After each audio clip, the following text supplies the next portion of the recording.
Em Êxodo 35, o tirado convocou toda a reunião. Essa palavra convocou, ela é a palavra igreja, tá? E essa palavra reunião, ela é a palavra sinagoga. E o que eu quero dizer com isso? A palavra igreja, que é eclésia, ela é usada, ela tem ligação direta a essa palavra aqui. Então, por exemplo, quando o Antigo Testamento é citado no Novo Testamento, ele usa essa palavra aqui, quando, quando ele usa essa palavra aqui é eclésia, que significa convocar, chamar para fora. Eclésia o eclésia é o chamar e o ek é o para fora. Então, juntando, né, chamar para fora, convocar. E essa aqui, ela é usada como verbo de reunião. Da mesma forma, quando o Novo Testamento cita o Antigo Testamento e a palavra lá está sinagoga, é essa aqui. E ela é usada como verbo reunir. Essa é a palavra que eu estava usando como testemunha, né? A testemunha dos filhos do Perstil com o grande pastor. Mas houveram versículos que a palavra testemunha não estava encaixando. Que versículos são esses? Versículos que usam, por exemplo, um ajuntamento de abelhas, quando tinha um monte de abelhas assim. E, e tinha um outro lugar que agora eu não lembro especificamente qual era. Então o que acontece? Nos testemunhos de abelhas fica. Agora, reunião faz sentido. E essa palavra ela é muito mais usada como reunião. Aquelas pessoas, elas são testemunhas de alguma forma?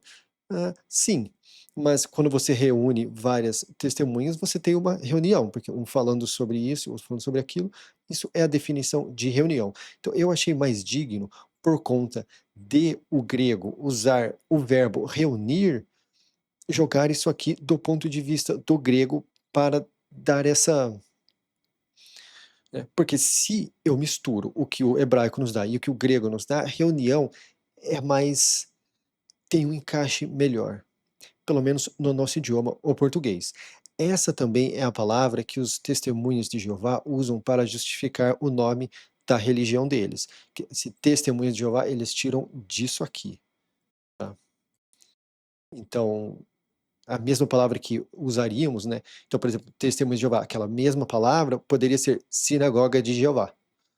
Reunião de Jeová, tá? Porque eles usam a mesma palavra que é usada para sinagoga, eles dizem que é testemunha e usam ela no nome da religião deles. Vamos lá. O tirado convocou toda a reunião dos filhos do persistiu com o grande pastor. Persistiu com o grande pastor é a definição de Israel. E tirado é a definição de Moisés. Que eu sempre digo, né? Que quando você encaixa esse nome em onde está Israel, por exemplo, aqueles que em versículos como aqueles que se dizem serem de Israel, mas não são de Israel, ao meu ver, o que está tentando significar é aqueles que se dizem persistirem com o grande pastor, mas não persistem com o grande pastor. Aí questiona-se, quem é o grande pastor? Do ponto de vista do cristão, é o Cristo. Do ponto de vista do judeu, é outro.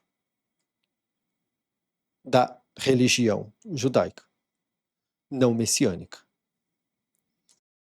E disse a eles: estas são as falas que a salvação apontou, para fazer elas. Por 6 dias vai ser feito o trabalho, mas o sétimo dia vai ser puro para vocês. Aqui, ó. E eu também, o que eu digo, né? Os números, eles têm um significado além do significado numérico deles. Não por uma questão de superstição, de numerologia, ai, o número 6, não. Né? Por exemplo, o número 6 ele é ligado à questão de alegria, regozijar, e o 7 a juramento. Então você pode até fazer um jogo aqui, né? Pelos dias da alegria, do regozijo, vai ser feito o trabalho, mas no dia do juramento, no dia da promessa, vai ser puro para vocês. Então você tem uma mensagem além da mensagem óbvia, coisa que nós não temos porque o número 6 não tem um significado além de ser o número 6. O mesmo acontece com o número 7, mas no hebraico os números eles também são outras palavras. Por 6 dias vai ser feito o trabalho, mas o sétimo dia vai ser puro para vocês. Uma pausa de grande pausa para a salvação. Todo aquele que fizer trabalho nele vai ter fim. Agora aqui, ó, uma pausa de grande pausa. Isso aqui também é a palavra sábado, tá? É um sábado, aqui é como se fosse sabadão, tá?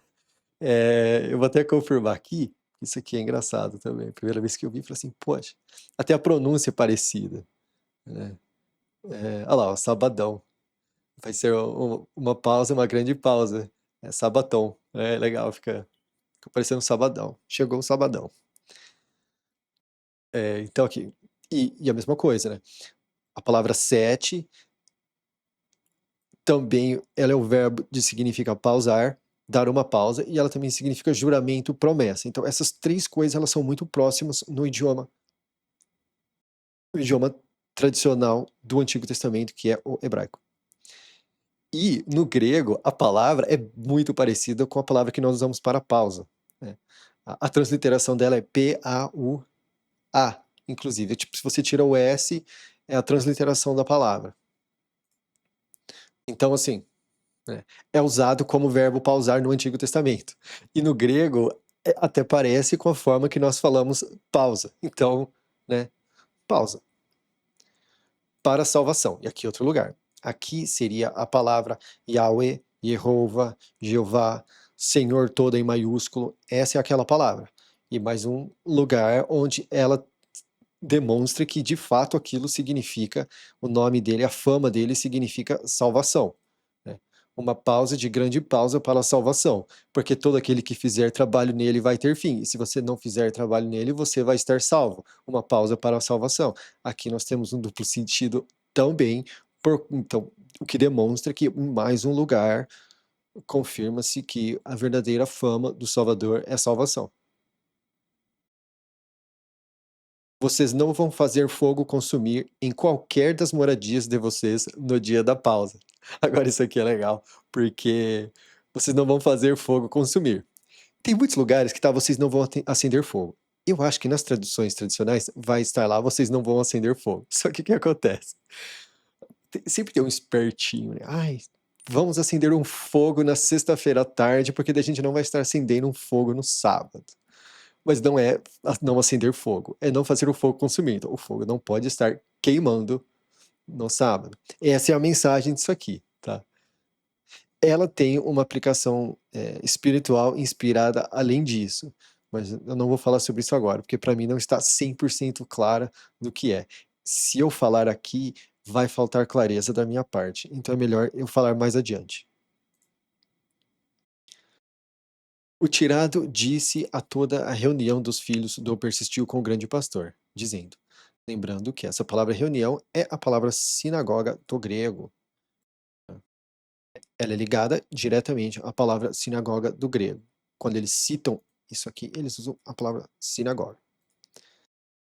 O tirado disse a toda, e lembrando que não é que eles estavam em uma sinagoga, é que na verdade sinagoga é uma reunião e não um prédio. É simplesmente a palavra reunião. Não precisa estar num prédio para fazer uma reunião. Você pode fazer uma reunião na praça ou na frente do seu computador, no Google Meet ou outras coisas. O tirado disse a toda a reunião dos filhos persistiu com o grande pastor, dizendo, esta é a fala que salvação apontou, dizendo, peguem do meio de vocês um levantamento para a salvação. Todo aquele que o coração mover voluntariamente vai trazer o levantamento de salvação. Aí agora que é bem específico, ó. Todo aquele que o coração mover voluntariamente vai trazer o levantamento de salvação. Que o coração mover voluntariamente. Isso aqui demonstra que a palavra sacrifício ela tem que ser erradicada da Bíblia. Por quê? Porque no nosso vocabulário, a palavra sacrifício virou sinônimo de sofrimento. E se você está fazendo porque o seu coração quer, você não está sofrendo ao fazer aquilo. Não é um sacrifício, é simplesmente uma oferta. Tá? Então, a palavra sacrifício no português, porque no inglês ela não tem essa mesma preconcepção de sofrimento. Se você falar sacrifice, é alguém que está morrendo. Então, não tem uma ligação da mesma forma que nós temos com a questão de sofrimento.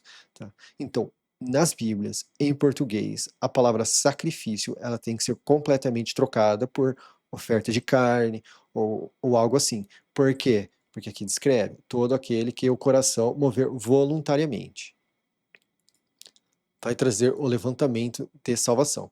E que é interessante, porque é de fato a palavra levantamento.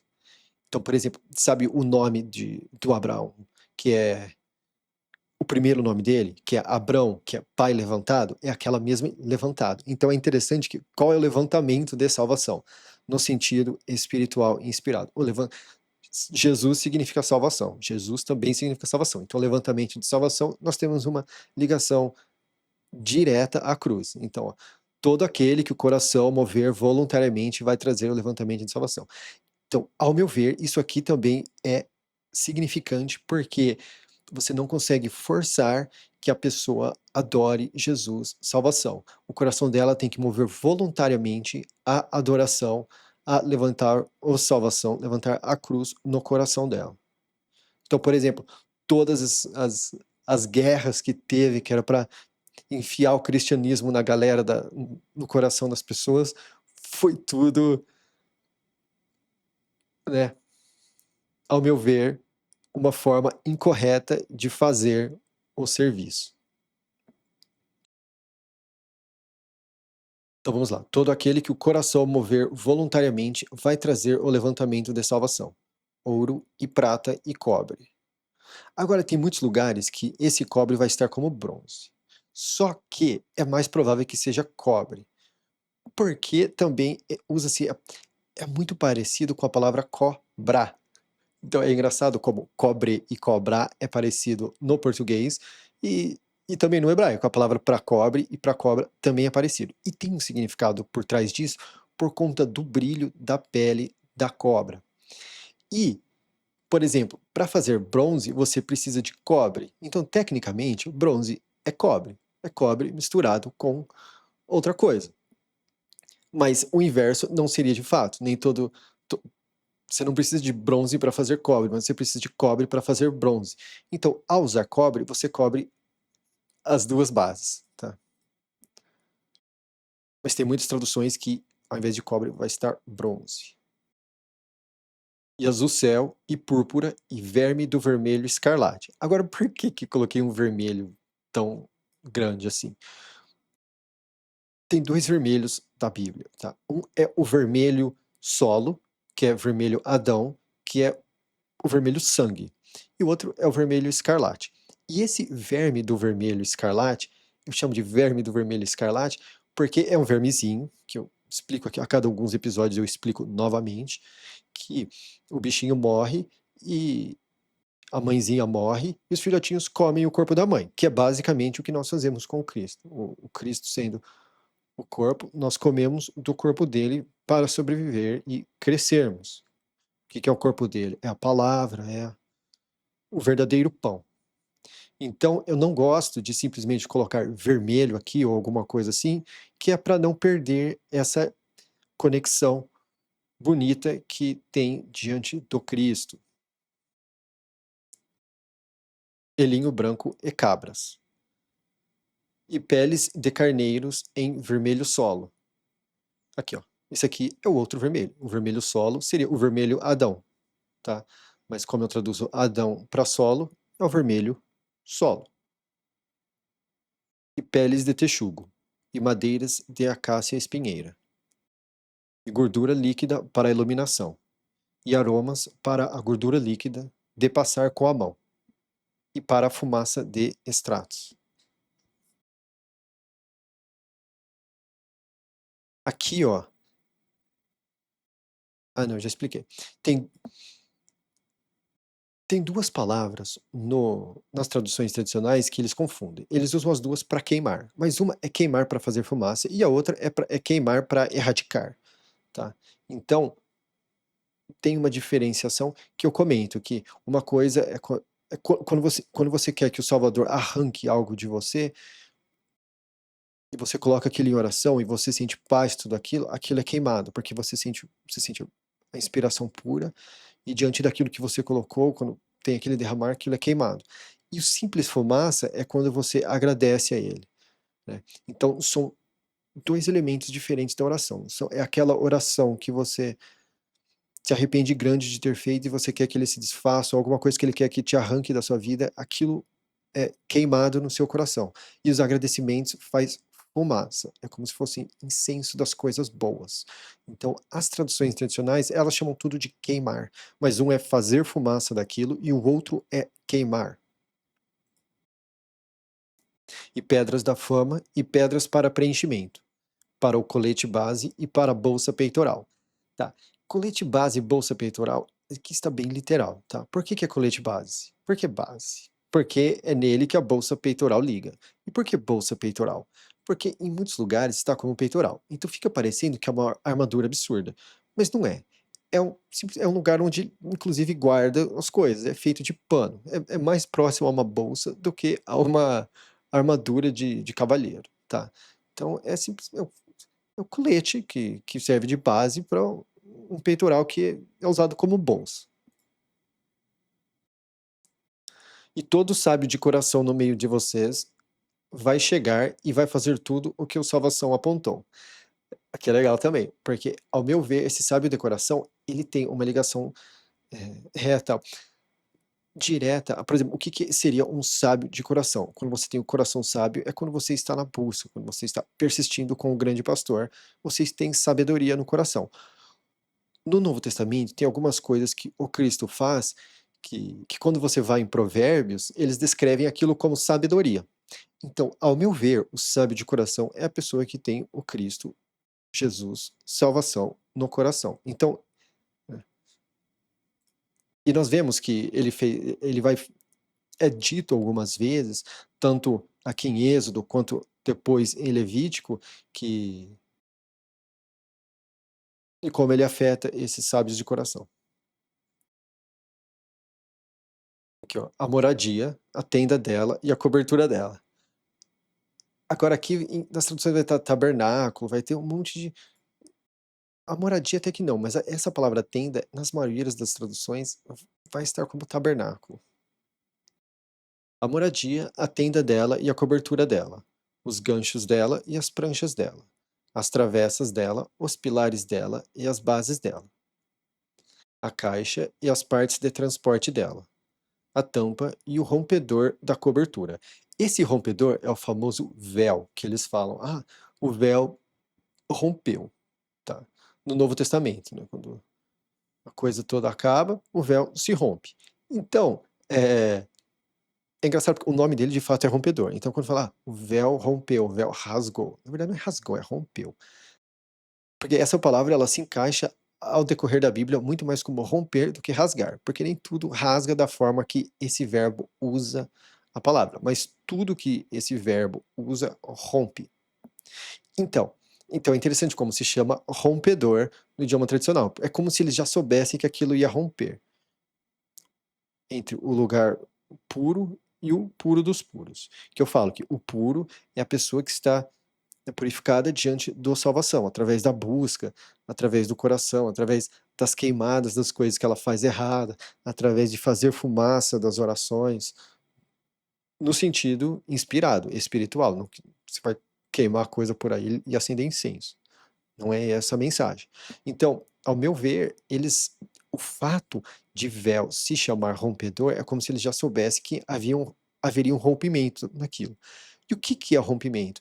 É o que o Cristo fala, né? Eu e o Salvador vamos fazer casa em você. É a união entre Jesus, que é o puro dos puros, né? Se, se o homem, através da busca, se torna puro, se torna santo, né? Lembrando que é a definição real da palavra santo é puro, e não a definição que a nossa cultura coloca a palavra santo. A definição que a nossa cultura coloca a palavra santo não é a definição correta. Santo significa puro. É uma palavra que ela não foi traduzida, ela foi transliterada do latim, que não é nem o idioma do Antigo Testamento e nem o idioma do Novo. Então é uma tradução,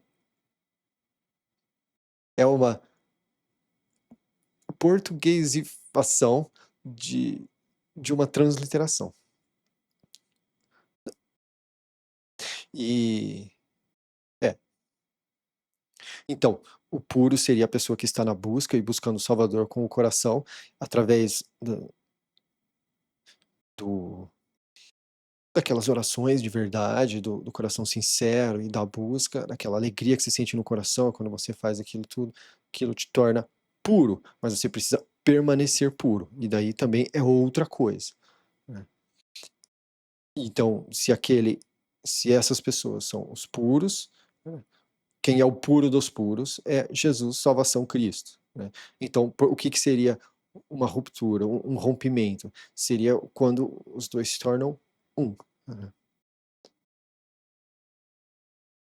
Lembrando que é manter-se um, não é: "Ah, agora que eu sou um, agora eu posso fazer o que eu quiser". Não, não é essa a mensagem, tá. Você perde a sua pureza, dependendo do que ocorre na sua vida, de como você responde e tudo mais. E aí você precisa buscar o retorno da sua pureza.